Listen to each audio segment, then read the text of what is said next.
naiinggit ka sa sitwasyon ng iba.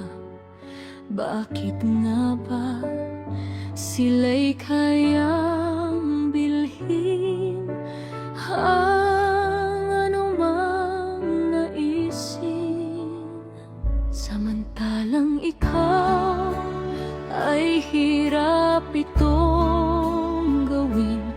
Kahit gananong kayo dugo't pawis, halos maubos, pero tila walang nangyayari.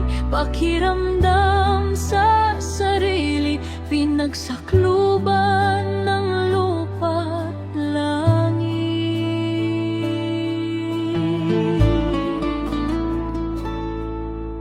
Simpleng pangarap mo, kape sa Starbucks, gaya ng kapeng iniinom ng iyong kaibigan.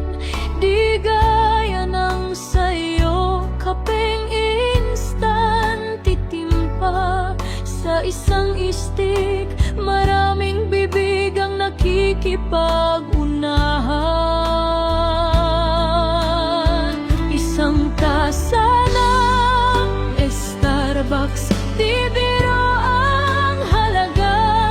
Isang bibig lang ang uminom sa kanya, katumbas ng maraming kapeng itim na instant. Maraming mahal sa buhay ang mapagbibigyan. Mahal o mahalaga,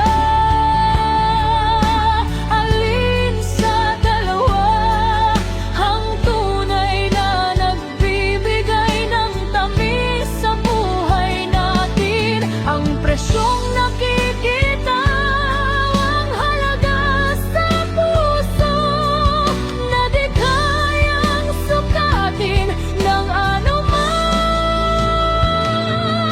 halaga.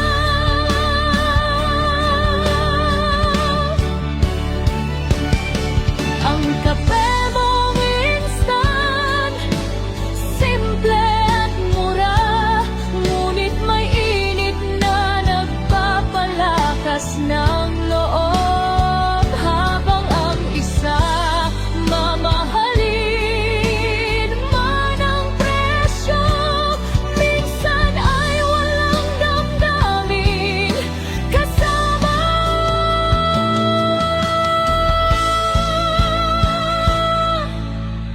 Ang kape sa plastic, mas masarap pagkasama ka kaysa sa Starbucks. Pero solo at walang saya.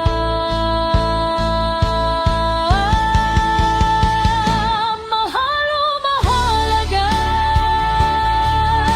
alin sa dalawa? Hindi sa halaga ng bagay, kundi sa kung sino ang kasama.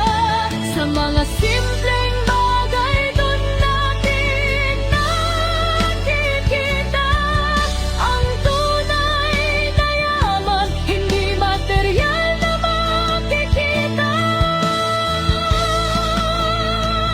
Mga tawanan, mga alaala, mga kwentong di mabilang na nagpapasaya sa'yo at sa mga mahal mo sa buhay.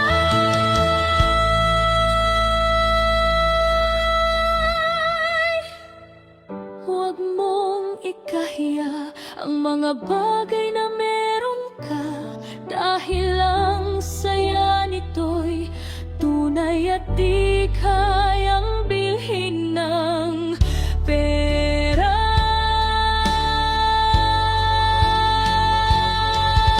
Mahal o mahalaga, sana iyong maunawaan